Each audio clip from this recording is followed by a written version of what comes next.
Good evening, Whakalo Flahiatu, and welcome to our bulletin of BCA News for tonight. Leading the news tonight, the government in a press release earlier today announced the reduction of the number of days people or passengers spend in MIQ from 14 days to 10 days in MIQ. That will begin on the 10th of January next year. And in other news, the chairperson of the Public Service Commission, Commissioner Ida Talangi-Hekesi, has confirmed the reforms to the government's organisational structure, which will be rolled out over the next 2 years.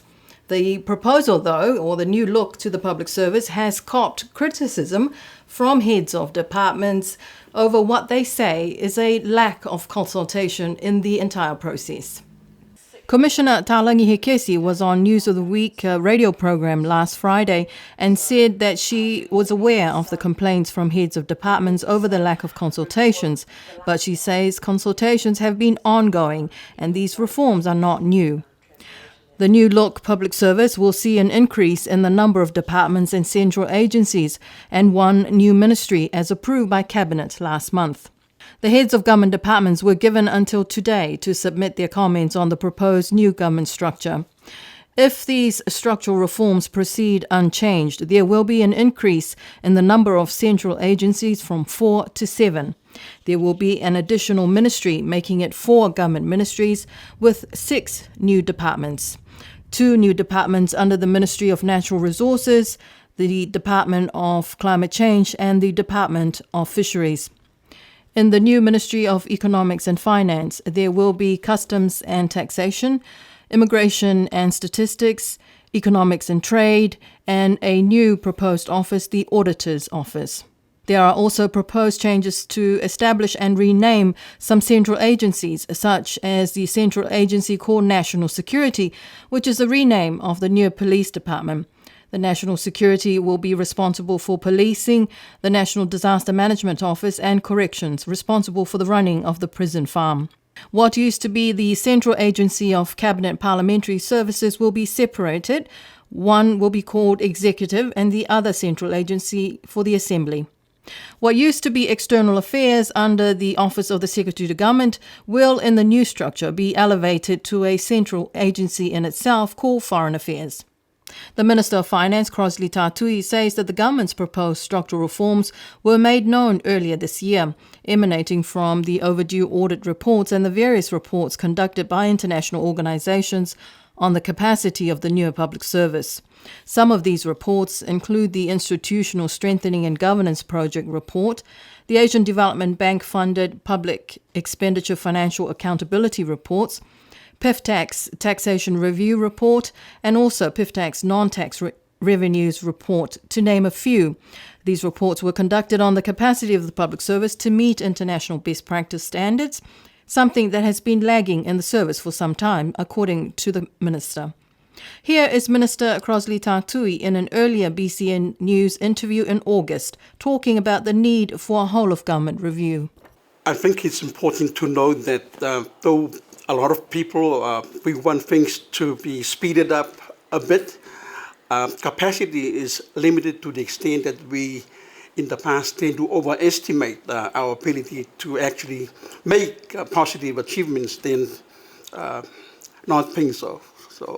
And the other one is the public financial management reforms is meant to be on the whole of government approach. So everyone should be on board to understand and help one another. For example, the PAC, Assembly, the Cabinet, and heads of departments, the Public Service Commission, government employees. Meanwhile, opposition MP, Common Role member Terry Coe says that these reforms will be disastrous because of the lack of experience and qualified people in the public service right now to take on what is going to be a much bigger reform of the government structure. I think it's a disaster happening because if we can't fix the problems that we've got now, and especially in Treasury and that, then how are we going to fix it with a much larger public service and with no people with experience and qualifications?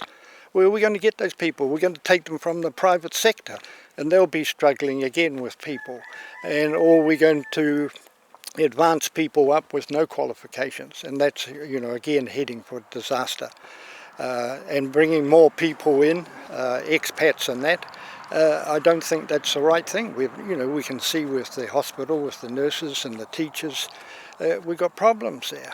And we're not fixing the problem, but we're just trying to do a band-aid onto those areas that we're concerned with.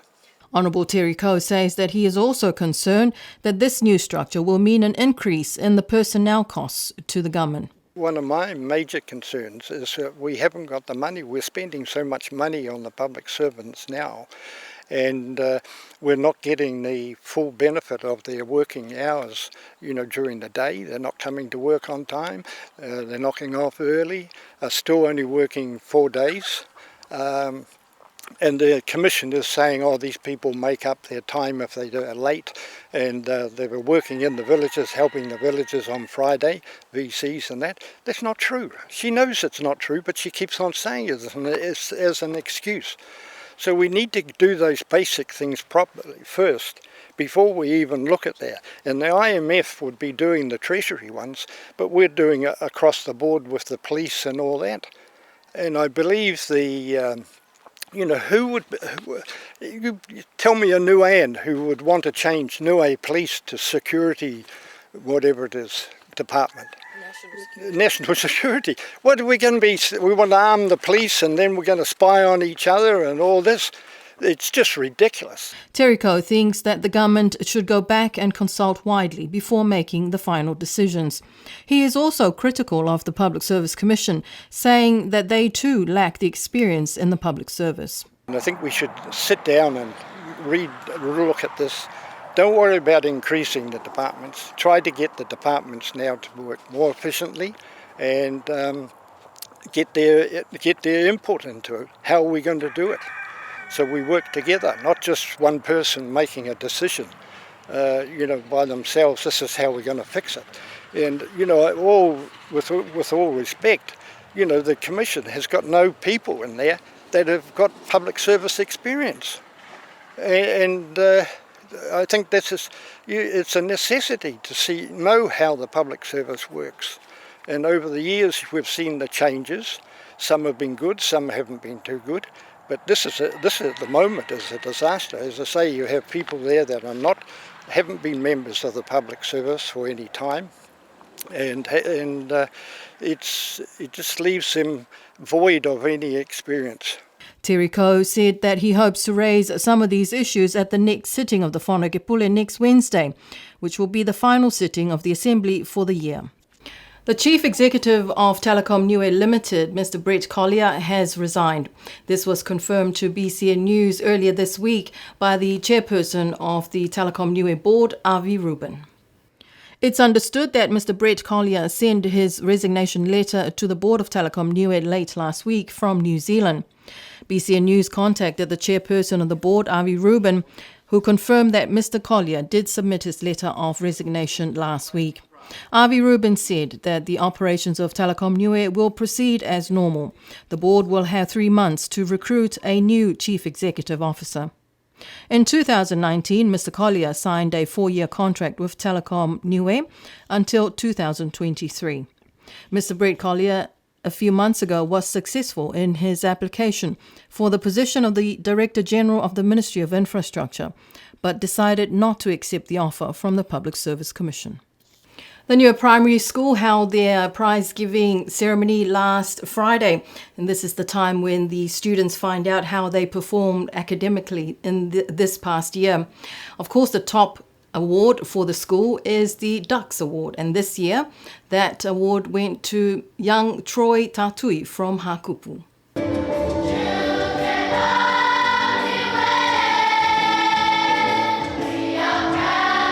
Families and friends gathered at the multipurpose hall at Paliasi for the occasion.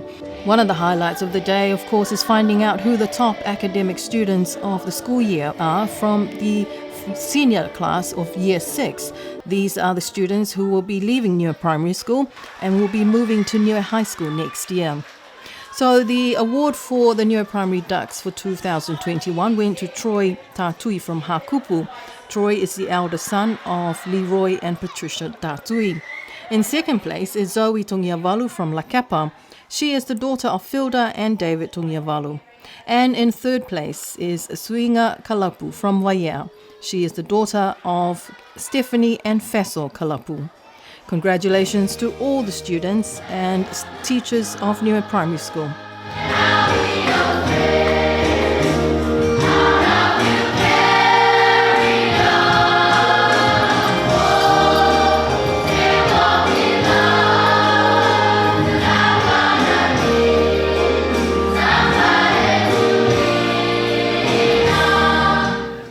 Congratulations to Troy and all the students of Newman Primary School, especially those of you who will be moving on to Newman High School next year.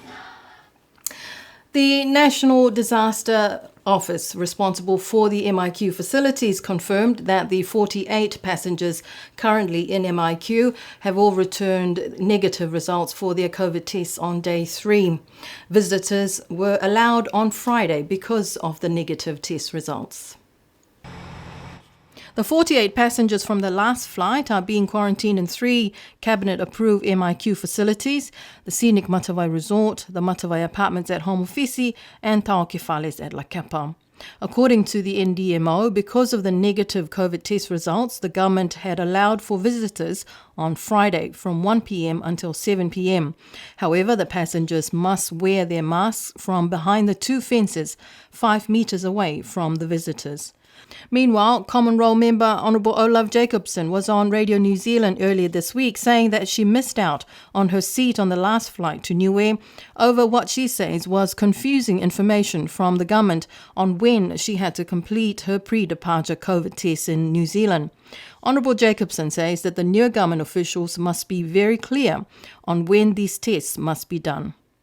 And to end the news tonight, the blessing and official reopening of the Avasele Church, Sinai Ua, and the unveiling of the commemorative plaques was the event of the year for the people of Onionepata last Saturday. Donations for the event raised more than $86,000 for the Ekalesia of Avasele. There were 4 parts to the Avasele Ekalesia event last Saturday. The first part of the event was the unveiling of the commemorative plaques with the names of the pastors from other villages who served in Avasele and the Avasele people who served as pastors in other villages and in many other countries around the world. Billy Talangi, the head deacon, spoke of the dreams of the people of the church and the village to commemorate them for their dedication to spreading the good word. The plaque was funded by the Association of Avasele People living in Sydney, Australia. The second part was the official reopening and blessing of the major renovations of the village church building Sinai Ua. The Ulumotua Billy Talangi explained the history of the church and how it took 7 years to build the original Sinai Ua. It was officially opened on the 6th of October 1973. The members of the Ekalesia Avasele started raising funds some 5 years ago for this project. On the 19th of January last year, the renovations was blessed and the work began with contractor JT Constructions of Atoa Talangi and his team, Randall Haynes and Boston Wakaiketaha. Here is Randall Haynes explaining about the unique and interesting architectural design of the Avasele Church, Sinai Ua. We were working on our cyclone house down the road, and we would often walk up for a swim.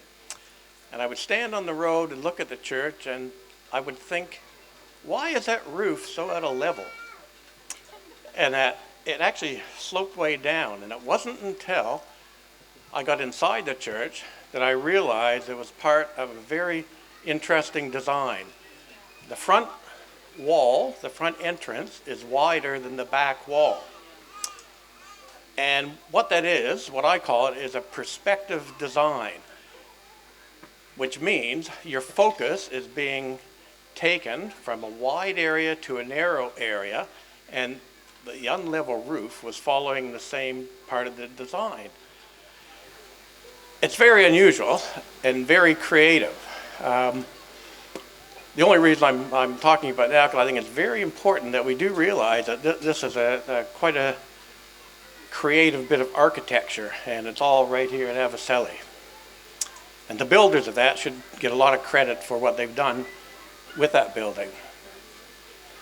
And somebody else who should get a lot of credit for the more newer stuff is Atoa and YouTube.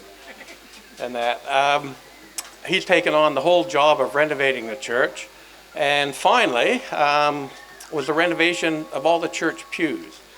The church pews are, the solid timber is a New Zealand Rimu heart Rimu. It's very rare nowadays and hard to get. So we did a sample one up first to see if the church members would like it.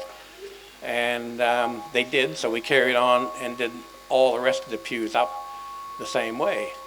And I think it worked out pretty good for that, and certainly more economical than having to buy fresh from New Zealand all the time, I think. Reverend Petesasioni Tuatu, who led the service and the blessing of the commemorative plaques, thanked the people of the village, the descendants of Avaseli people living in other villages, and those from abroad who all contributed to these two big events. The feast that followed the blessings was in two parts. The first part was for the cooked food, enjoyed by hundreds of people who turned up on the day.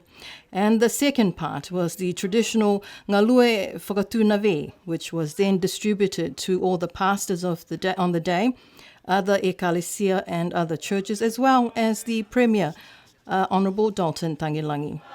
The Ecclesia Avaseli raised more than $86,000 for the blessing of the church renovations and the unveiling of the commemorative plaques.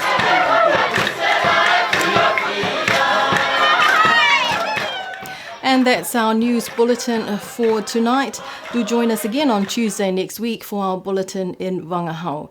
But I also like to wish the students of Niue High School all the very best on your prize-giving ceremony tomorrow.